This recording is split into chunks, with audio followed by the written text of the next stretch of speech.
My name is Niles Kageyama, and I'm actually a retired pastor.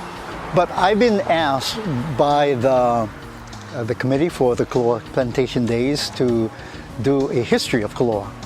And this is the very first time that they're doing it. And they thought of asking me since I was born and raised here.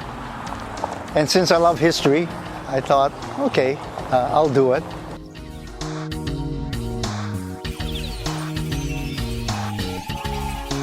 I think a lot of people don't realize that the sugar industry in the sugar era really made the history of Koloa. We cannot separate the sugar industry from the history of Koloa because we are what we are today because this was at one time a sugar plantation town.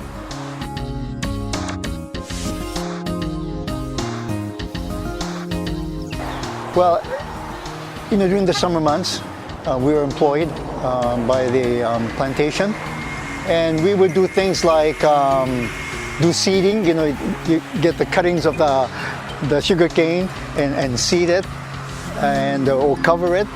Those that were not covered, or just dig up weeds.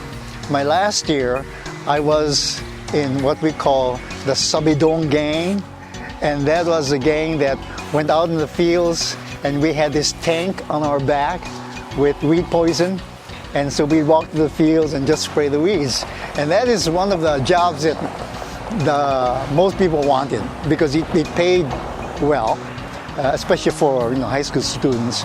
And usually you don't get the job until you're a senior in high school. Well, growing up in a plantation camp really was a neat experience. I didn't think about it then, but now looking back, we were a very close-knit community. And everybody knew about one another. Everybody supported one another. And you grew up knowing that you belong to this community. And we had so much fun as kids. We didn't have television, and hardly listened to radio. We didn't have all these video games and so forth, but we always had fun. We always had games to play and so forth.